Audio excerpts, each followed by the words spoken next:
Hey guys, good evening and welcome to my channel. We're discussing Mandela effects and the like. Thank you for joining in tonight. Welcome all Mandela effectians. Hey guys, I have dug deep for you all for trying to find out what's going on here with get thee hence Satan in Matthew 4:10 when Jesus is tempted in the desert and Satan tempts him and says, "Here, you can have the whole world if you just bow down and worship me."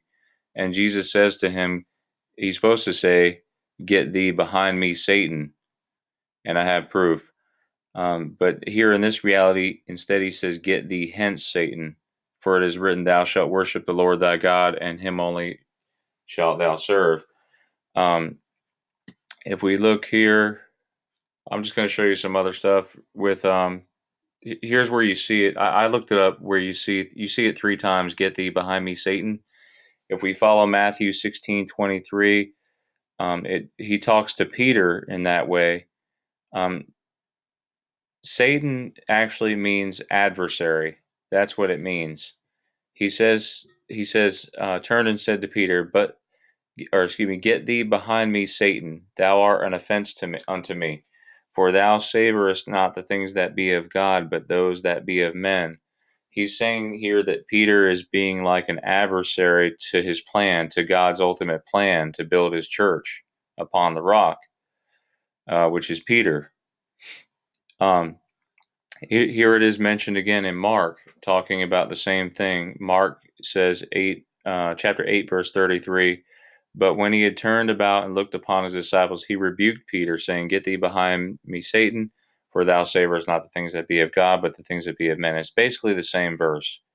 The only difference that I see comes from Luke. And you remember Luke, he was a doctor. He was like a physician. And Jesus answered and said unto him, Get thee behind me, Satan, for it is written, Thou shalt worship the Lord thy God, and him only shalt thou serve.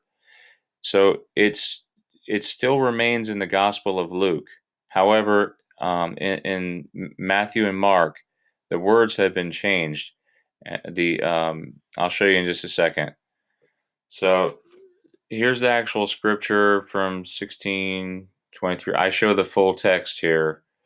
I actually pulled it all up and I highlighted it. Get Peter, get thee behind me, Satan. It says the word hence. If we look up like get thee hence, in archaic it means. It says here, from this place get away. Henceforth from this time on. Okay, it just doesn't flow with like the way Luke describes it. Right here in Matthew 16, I found a Google book. It's by James Morrison, Commentary on the Gospel according to Matthew is what it's called. He says, But then he turned and said unto Peter, Get thee behind me, Satan. Okay? And it references Matthew 4:10 right there. Thou art an offense to me. So it says it's similar to that one.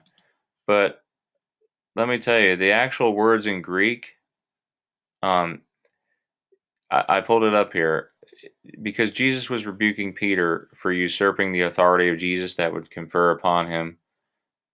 He promised to give Peter divine duties with the keys of heaven, basically. Peter shepherded the church, yada, yada, yada. But Peter was being like a temporary stumbling block, it says here, for Christ. Okay, that's what I've explained. Not a permanent block. But he was severe because Jesus wanted to declare that he would accomplish his father's plans at all cost. And here it's mentioned Jesus uses a similar language in Matthew 4:10 when he rebukes Satan during his temptation in the desert. Here's the thing. Why would he say, Get thee behind me, Satan, in this one? All right, it's to St. Peter, but he says, Get thee hence, Satan, in the desert. That's so weird. The actual Greek, I searched it. The actual Greek is hupaj opiso mau satana. That's the actual, get thee behind me, Satan. So you turning around. That's what it means. It means cease to be hupaj opisso mau ex opisso. Um, so cease to be my disciple.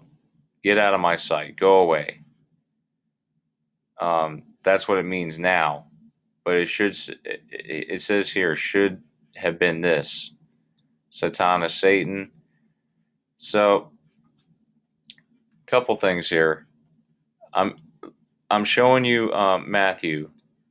Then here's what it says. I don't know if you can read this, but it says, then is saying to him, the Jesus, um, to be under leading or be going away, means go away, Satan, hupaj satana. Um, it has been written, for Master, the Lord of God of you shall be worshiping to him only. You shall be offering divine service. Okay, for serving. Now that's Matthew 4 verse 10. Now if we go to Luke 4 verse 8, it's pretty much parallel. All right. The only thing is with Matthew 4 10, they've removed opisso mau. It says hupaj, you be going away. Opisso mau is here, satana, in the Greek. So it's just so weird how they dropped it off. Why does it say, "Get thee behind me, Satan," to Peter? Why does Jesus say that? But yet he doesn't say that to the devil, the one, his tempter in the desert. Why doesn't he say that to his adversary? So I think the adversary here, when they've done that, what they've done is they've given him power by taking that away from which Christ has originally said to him. He said, "Get thee behind me, Satan," and I remember it that way. Not hence. This is just too weird, okay?